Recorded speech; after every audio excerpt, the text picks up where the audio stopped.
5월 24일 화요일 삶의 기적을 일으키는 30분 예배를 시작하도록 하겠습니다.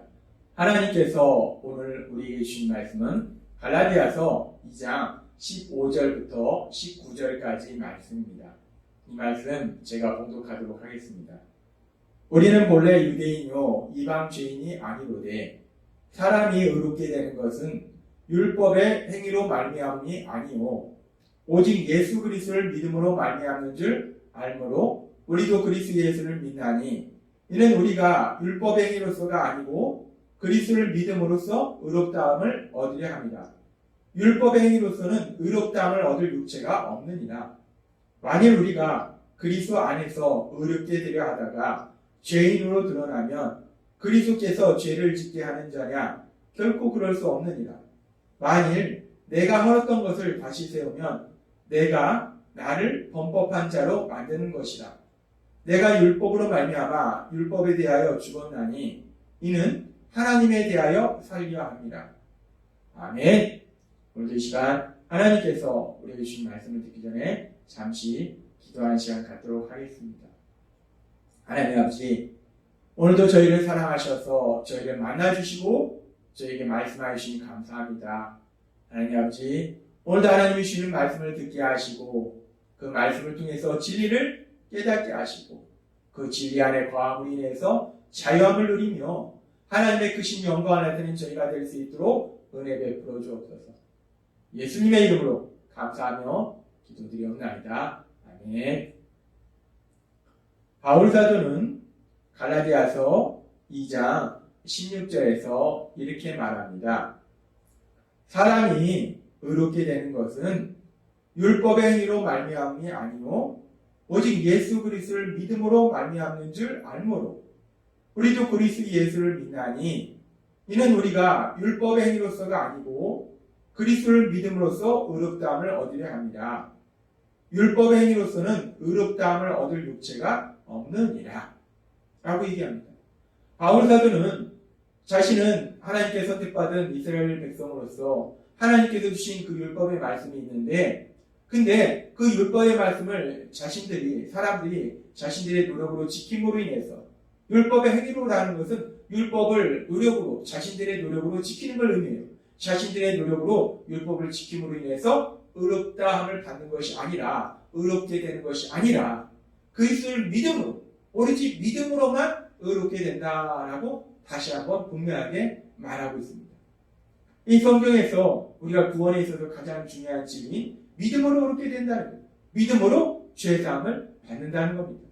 바울 사도는 이 갈라디아서 2장 16절의 말씀을 통해서 분명하게 이야기할 때 사람이 의롭게 되는 것은 사람이 죄사함을 받는 것은 자신의 노력이 아니라 예수님을 믿음으로 가능한 것이다. 예수님을 믿을 때 의롭다함을 얻는다라고 말하더라는 겁니다. 지금 하나님께서는 바울 사도를 통해서 사람이 의롭게 되는 것은 믿음으로 의롭게 된다. 그러니까 즉 어떻게 우리가 의롭게 될 수 있는가, 어떻게 우리가 죄사함을 받을 수 있는가 하는 문제에 대해서 말씀하고 계신다는 겁니다. 근데 하나님께서 왜 이렇게 의롭게 되는 문제에 대해서 말씀하실까요? 의롭다함을 얻는 문제에 대해서 말씀하실까요? 이 의롭다함을 얻는 거, 의롭게 되는 거, 이 의롭게 되는 거의 반대는 뭐냐면 죄를 짓는 거예요.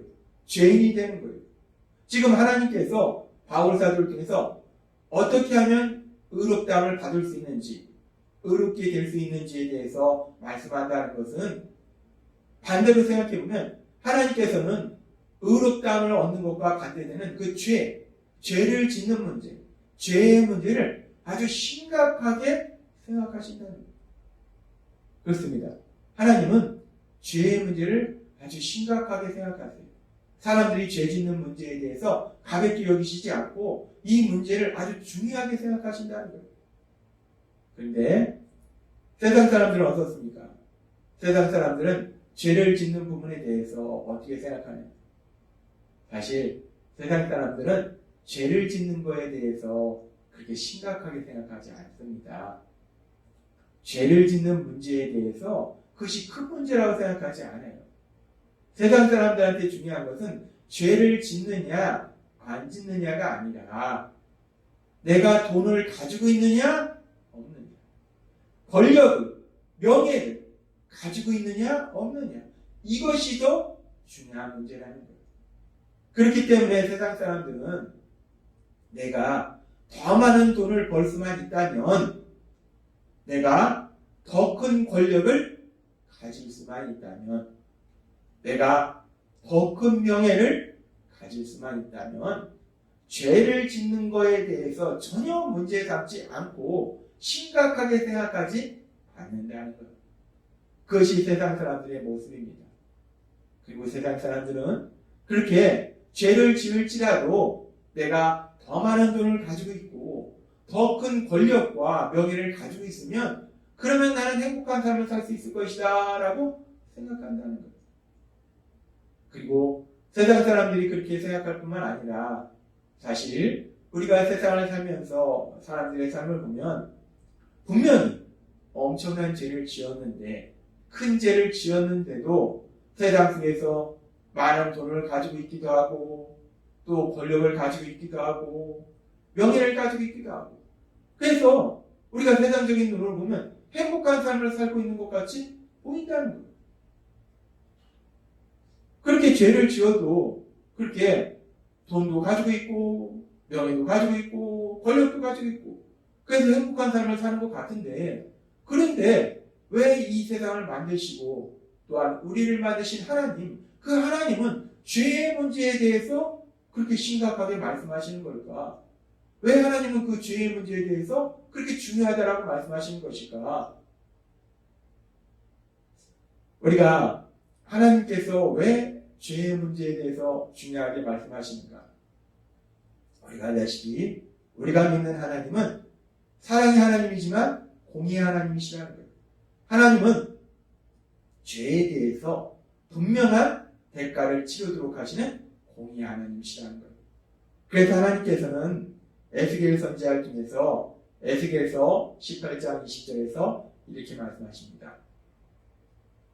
범죄하는 그 영혼은 죽을지라 라고 말씀합니다. 범죄하는 그 영혼은 죽을지라.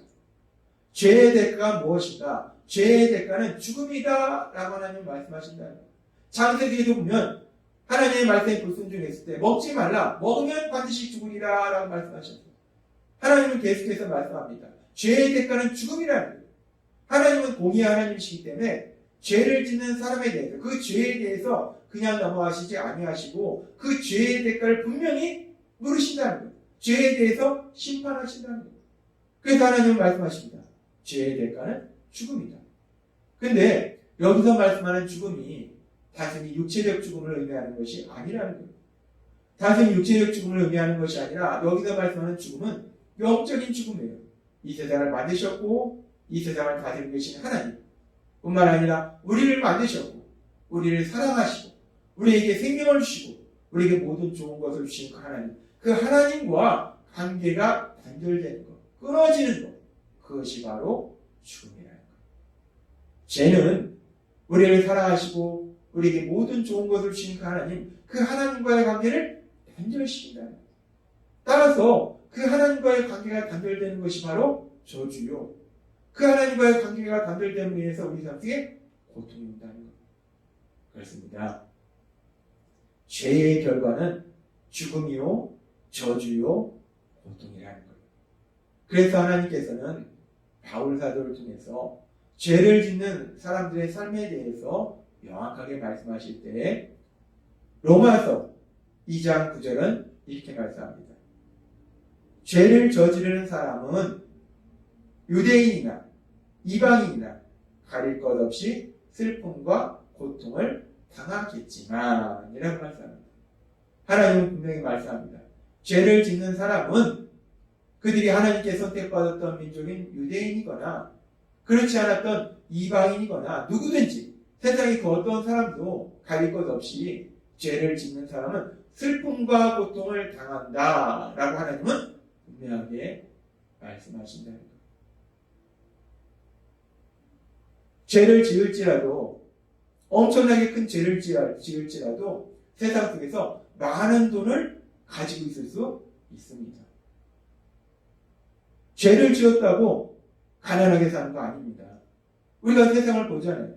죄를 분명히 졌는데, 엄청나게 큰 죄를 졌는데, 그런데도 엄청나게 많은 돈을 가지고 있을 수 있다는 거예요.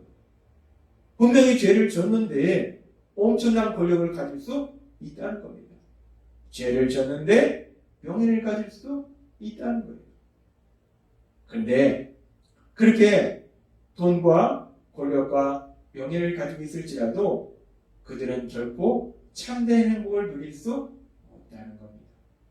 뿐만 아니라 이 땅을 사는 동안 비록 돈을 가지고 있고 권력을 가지고 있고 명예를 가지고 있을지라도 참된 행복을 누리지 못할 뿐만 아니라 더욱더 무서운 것은, 더욱더 슬픈 것은 이 땅의 삶이 끝나면 이제 이 땅의 삶과는 비교할 수 없는 영원한 시간의 삶이 있는데 그 영원한 시간 동안 끝없는 고통의 삶이 그들을 기다리고 있다는 거예요. 그렇기 때문에 하나님께서는 이 죄의 문제에 대해서 심각하게 말씀하신다는 거예요.